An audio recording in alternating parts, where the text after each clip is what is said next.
ठीक है। तो आगे देखो, जैसे लोग अभाज्य संख्या के बारे में बताए थे कि अभाज्य संख्या क्या है।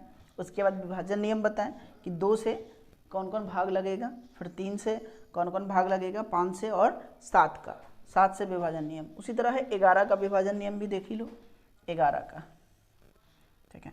तो 11 से भाग कैसे लगाते हैं, तो 11 वाले में होता है क्या, एक जगह छोड़ छोड़ के, एक जगह छोड़ छोड़ के जो संख्या आता है उसको जोड़ लेते हैं एक पेयर, फिर दूसरी जो जैसे कि कहते हैं कि ऑड और इवन, मतलब कि सम और विषम जगह पे, जैसे कि अगर मान लेते हैं कोई संख्या A B C D इस तरह से दिया हुआ है, तो पहले यहाँ से एक, इधर से ही लेते हैं 1, ये 2, ये 3, इधर से 4, ठीक है। तो जितना विषम संख्या वाला जगह है सबको जोड़ लेंगे, तो 1 से 3 को जोड़ेंगे। उसके बाद सम संख्या वाला जगह है 2 और 4, तो 2 से 4 को जोड़ेंगे, और जोड़ने के बाद दोनों का घटाव निकालेंगे, ठीक है। जो बड़ा होगा, बड़ा में से छोटा को घटाएंगे। अगर घटने के बाद वो संख्या है या तो 0 या 11 आ जाए, घटने के बाद 0 या 11 आ जाए। अगर 0 आएगा तो भी 11 से डिविजिबल है, विभाज्य है, और 11 आएगा तो भी 11 से वो विभाज्य होगा, ठीक है। जैसे कि अगर हम ले लेते हैं कोई संख्या, जैसे यही संख्या ले लिए 43, 21, ये संख्या है, दोनों संख्या का जो प्लेस है उसको जोड़ेंगे, तो 1 से 3 को जोड़ेंगे, तो 1 + 3 4 हो गया, 4 + 2 6 हो गया। अब बड़ा है 6 में से 4 को घटाएंगे, तो 6 - 4 आया 2, ठीक है। तो 2 आया, मतलब ना 0 है ना 11 है, मतलब कि ये 4321 जो संख्या है ये 11 से विभाज्य नहीं है। अब एक संख्या ले लेते हैं जैसे कि जो 11 से विभाज्य होता है, जैसे कि 121, ठीक है। 121 जो है वो 11 से विभाज्य है, 121 11 से विभाज्य है ना, तो 121 अगर 11 से विभाज्य है तो इसको बनाते हैं, 121 11 से विभाज्य है, क्या करेंगे, तो पहला स्थान है 1, दूसरा है 2, ये तीसरा 3। अब जो है जो विषम स्थान पे है, मतलब कि अगर पहला लिए तो एक छोड़कर अगला, इन दोनों को जोड़ देंगे, तो पहले स्थान पे है 1, दूसरे स्थान को छोड़ देना, तीसरे स्थान को जोड़ेंगे, तो 1 1 2, और अब सिर्फ सम स्थान पे एक ही संख्या है तो उसको घटा देंगे, तो 2 में से 2 घटा देंगे 0, 2 में से 2 घटाएं 0 आ गया, यानी कि या तो 0 आ जाए या 11 आ जाए। तो 0 आ रहा है, मतलब 121 जो है 11 से विभाज्य, 11 से विभाज्य है,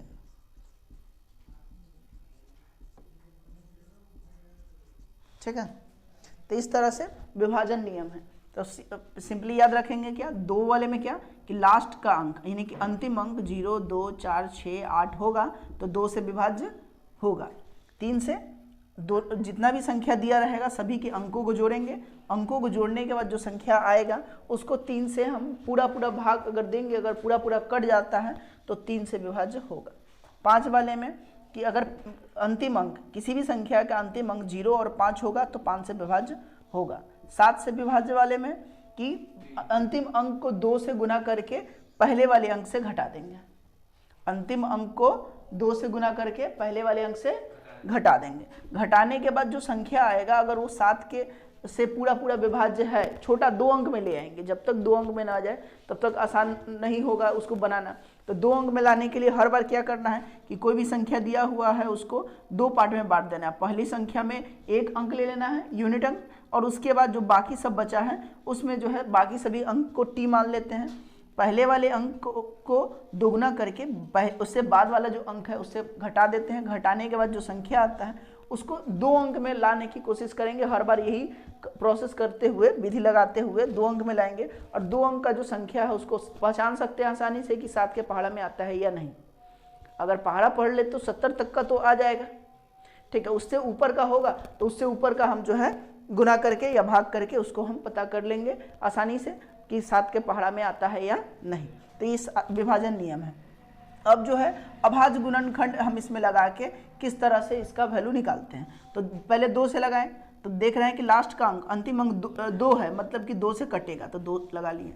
फिर 6 है मतलब 2 से कटेगा तो फिर लगा लिए। 8 है मतलब फिर 2 से कटेगा तो 2 से 4 बार में। फिर ये 2 से कटेगा क्योंकि 4 है तो 2 से 2 बार में।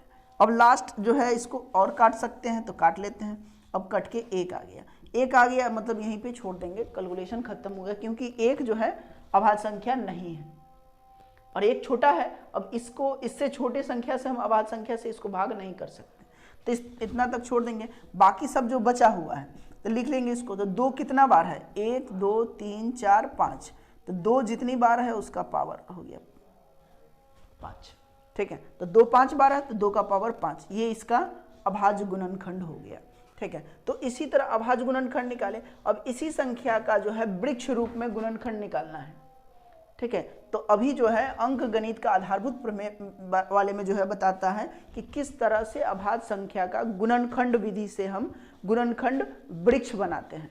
तो गुणनखंड वृक्ष बना के, या फिर इस तरह से भी हम गुणनखंड वृक्ष बना सकते हैं, इस तरह से भी गुणनखंड लिख सकते हैं कि किस तरह से किसी भी संख्या का जो है कोई भाज्य संख्या है उसका गुणनखंड कैसे लिखेंगे, लघुत्तम बनाने के लिए या महत्तम बनाने के लिए। तो इस तरह से भी लिख सकते हैं, या फिर दूसरा तरीका है इसका अभाज्य का वृक्ष बनाएंगे।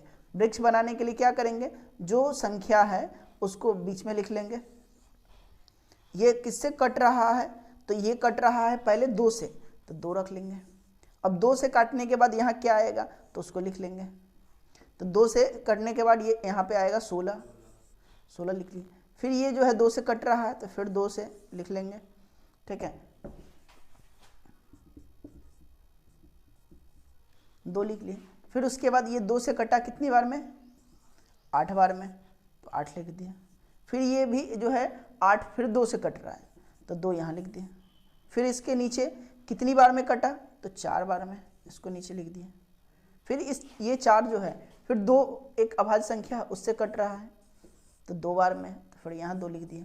अब लास्ट जो आ गया, अब इससे आगे नहीं काटा जा सकता, इससे आगे का अभाज्य संख्या हम नहीं ले सकते, ठीक है। ज़्यादा से ज़्यादा अगर लेंगे तो 2 ले लेंगे, फिर 1 आ जाएगा। तो 1 लिखने से और न लिखने से कोई फायदा नहीं, क्योंकि ज्यों का त्यों फिर मल्टीप्लाई करके मिल जाएगा, गुना करके फिर से वही संख्या मिल जाएगा। तो यहाँ तक छोड़ देंगे। अब जो बाकी संख्या बचा हुआ है बाहर, इन सब संख्याओं को गुना के फॉर्म में लिख देंगे।